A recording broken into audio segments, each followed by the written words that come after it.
이렇게 밝히고 있는데요. 자, 이 내용은 현재까지 있었던 아이돌봄 지원법 시행규칙 그리고 아이돌봄이 양성 및 보수 교육과정 고시가 개정된 겁니다. 자, 그래서요 앞으로 사회복지사, 간호조무사, 요양보호사 등의 돌봄 전문 인력 같은 경우에는 필수 교육만 이수하게 되면 아이돌봄이로 활동할 수 있게 된다. 그러니까 지금까지 아이돌봄이로 활동하려면 여러 가지 교육을 수료해야 됩니다. 필수 교육뿐만 아니라 다른 추가적인 교육들이 많이 있는데 이 자격증을 가지고 계시는 분들 사회복지사나 간호조무사, 요양보호사 자격증을 현재 가지고 있다면 필수 교육만 받으면 된다. 그러니까 실제 교육 시간을 확 단축시켜 주겠다는 겁니다. 지금 이 내용 지난번 영상에서 한번 제가 미리 말씀드렸습니다. 그랬더니 어떻게 교육받느냐, 어디에서 교육받느냐 이 부분을 가장 많이 궁금해 하셨는데요. 자, 그래서 오늘은 어떻게 교육받는지, 어디에서 교육받는지 실제 필요하신 분들을 위해서 조금 자세하게 확인해 보도록 하겠습니다. 자, 여기 보시듯이 지금까지는 아이돌봄이로 활동하려면 연간 80시간 이상 이론 교육을 받아야 되고 여기에다가 10시간 이상 실습 교육도 받아야 됩니다. 그렇지만 이번에 법이 바뀌어서 그러니까 시행규칙이 개정되면서 사회복지사, 간호조무사, 요양보호사, 청소년 상담사, 청소년 지도사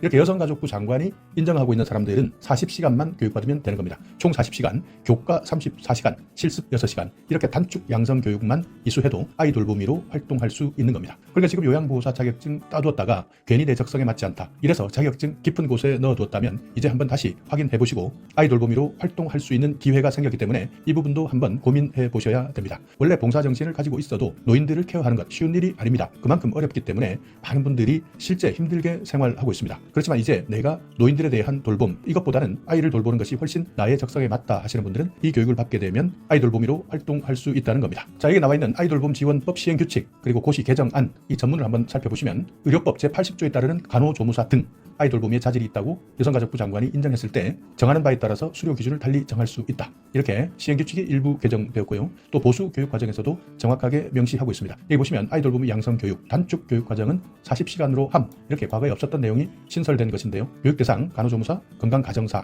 사회복지사, 요양보호사, 청소년 상담사, 청소년 지도사, 아동 양육 관련 분야 학사학위 이상 조지자 이 사람들은 40시간만 교육받으면 아이돌봄이로 활동할 수 있다. 이렇게 밝히고 있습니다. 자, 그래서 현재 정부에서는 이렇게 홍보 포스터를 운영하고 있는데요. 자, 단축 교육을 받고 아이돌봄이로 활동해요 라는 이런 내용들인데 여기에서도 보시면 간호조무사나 사회복지사, 요양보호사 이렇게 가장 많이 활동할 수 있는 사람들을 위에 적어놓고 있습니다. 개정 내용에서도 마찬가지 기존 120시간 아이돌봄이 양성교육 과정 대신에 40시간만 교육받는다. 단축 교육 과정을 이수하게 되면 아이돌봄이로 활동할 수 있도록 개정되었다. 이 내용이고요. 대상 아까 설명드렸고 단축 교육 과정 신청 어떻게 하느냐 이 부분도 궁금하실 텐데요. 자, 교과목은 이렇습니다. 아이돌봄 서비스 개요, 아동 발달의 이해와 돌봄, 그리고 아동 건강의 이해와 돌봄, 여기에다가 실습 이렇게 되어 있는데요. 이 표에서 보시면 이렇게 쭉 많은 내용들을 담고 있습니다. 이 교육만 이수하시게 되면 아이돌봄이로 활동할 수 있다. 자, 교육과정 신청은 직업훈련 포털 홈페이지에 들어가셔서 신청하시면 됩니다. 지도에서 지정하고 있는 아이돌봄이 교육기관이 있습니다. 서울, 부산, 대구, 인천, 광주, 대전 전국적으로 전화번호가 쭉 나와 있으니까 여러분께서도 시간 나실 때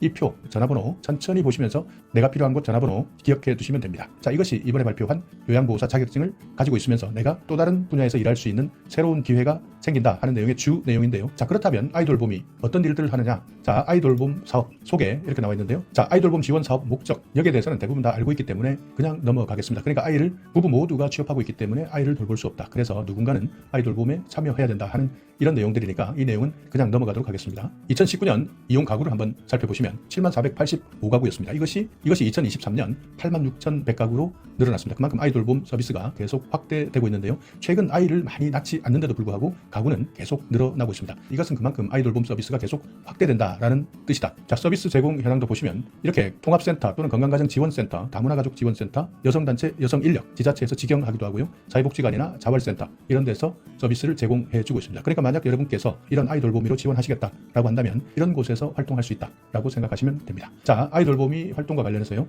어떤 일들을 하느냐 서비스 종류를 보시면 시간제 서비스입니다. 그러니까 시간제 서비스는 기본형 그리고 종합형 이렇게 나와 있는데요. 그러니까 기본형 같은 경우 보시면 학교나 보육시설 등 하원시키는 겁니다. 데려다주고 데리고 오고 준비물이 있다면 챙겨주고 부모가 올 때까지 임시 보육 그러니까 맡아주고 놀이활동이나 준비된 식사나 간식을 챙겨준다. 이런 것들이 기본형 활동에 들어가고요. 종합형 같은 경우에는 아동과 관련한 가사를 병행한다 이렇게 생각하시면 됩니다. 그러니까 아동 관련 세탁물이나 아동 놀이공간에 대한 정리, 청소, 아동 식사, 간식 조리, 그에 따르는 설거지 같은 내용들을 포함하게 되면 시간제 서비스에서 종합형이다. 그러니까 기본형, 종합형 여기에 대한 내용은 실제 일하시겠다 했을 때 조금 더 자세하게 확인하셔야 됩니다. 자, 영아 종일제 서비스도 있고요. 질병 감염 아동 지원 서비스도 있고 기관 연계 서비스도 있습니다. 자, 기관 연계 서비스라는 것은요, 기관 내에 설치된 보육시설을 이용하는 아동을 돌봐주고 보조해주는 역할을 하는 겁니다. 그래서 대부분은 이렇게 시간제 서비스의 기본형이나 종합형에 가장 많이 활동하고, 그 외에도 종일 서비스, 그러니까 영아들 같은 경우에는 종일 서비스에 참여하기도 하고요, 기관과 관련된 연계 서비스에 참여하는 분들도 있습니다. 자, 가장 많이 관심 가질 내용입니다. 활동수당 그리고 급여는 어떻게 되느냐, 이 부분이 아마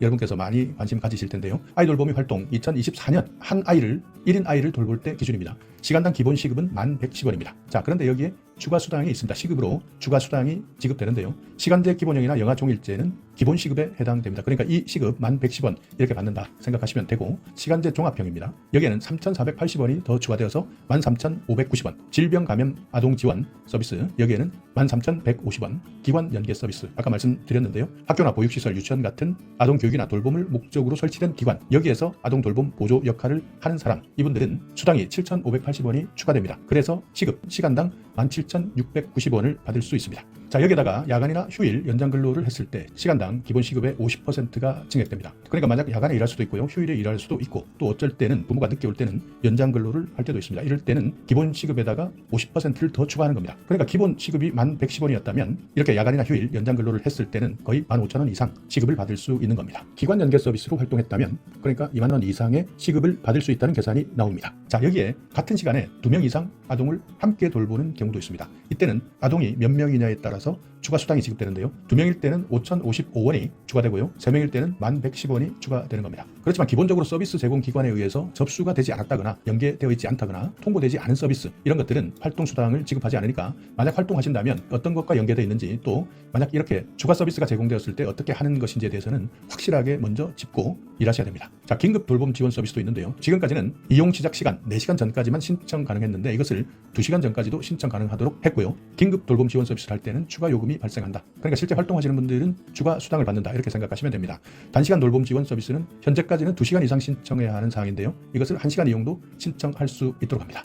자, 기타 수당 궁금하실 겁니다. 활동 수당 이외에 주 휴일, 야간 휴일, 연장 근로, 연차, 유급 휴가 수당 산정에 따라서 법정 재수당을 지급한다. 그러니까 활동 수당 이외에 여러 가지 상황들이 발생되었을 때 기타 수당도 제공된다. 자, 명절 상여금 지급도 있습니다. 명절일로부터 7일 전까지 근로 계약을 유지하고 있고, 자, 이게 중요합니다. 명절일로부터 이 기간 내에 7일, 서비스 제공 기관 업무일 기준인데요. 7일 전까지 근로 계약을 유지하고 있을 때 1회 이상 연계 활동을 한 사람, 그러니까 돌봄 서비스를 제공한 사람, 이때 미지급 사유 해당되지 않는다면 기본 상여금 20만 원 받을 수 있습니다. 연간 20만 원인데요. 자, 미지급 사유 보시면 명절일 현재 퇴직자나 휴직자, 자격 정지, 활동 정지, 정직 처분 중인 자, 명절일 전월 기준 6개월간 연계 활동 내역이 없는 자, 이런 사람들은 안타깝지만 명절 상여금은 지원되지 않습니다. 자, 이런 미지급 사유에 해당되지만 않는다면 기본 상여금 연간 20만 원, 그러니까 추석, 설날 이렇게 각각 10만 원씩 연간 20만 원을 받을 수 있는 겁니다. 자, 그런데 또 중요한 것이 있습니다. 경력 가산 상여금이라는 것이 있는데요. 명절 전달을 기준으로 했을 때, 명절 전달입니다. 이 전월을 기준으로 했을 때 내가 과거부터 돌봄 연계 활동으로 인한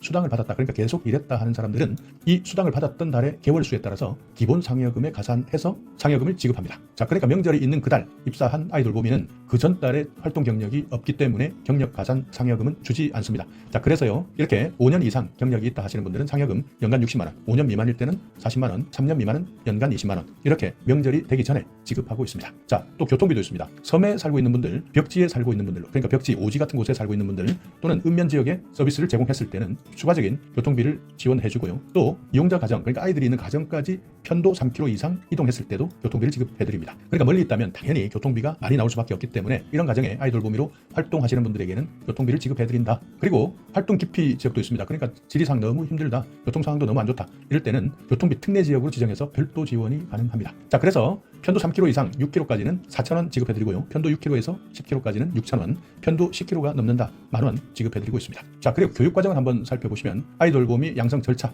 일단 교육기관에서 교육생을 모집하고 양성 교육을 실시합니다. 그리고 수료증을 발급한다. 이것은 교육기관에서 하는 활동입니다. 아까 말씀드렸지만 리스트를 보여드렸는데요. 이런 교육기관에서는 교육생을 모집해서 교육하고 수료증 발급하는 업무까지만, 자, 실제 서비스 제공기관, 그러니까 여러분들 요양보호사들이 실제 아이돌보미로 활동할 때 이 제공기관에서는 이렇게 수료증을 발급한 사람들을 모집해서 서류를 심사하고 인성검사, 적성검사, 면접 이렇게 살핀 다음에 결격 사유가 있느냐, 없다면 바로 근로계약을 체결하고요, 돌봄 활동을 시작합니다. 자, 매년 보수교육도 이수해야 되고 건강진단서도 제출하셔야 됩니다. 자, 오늘 영상 여러분께 조금이나마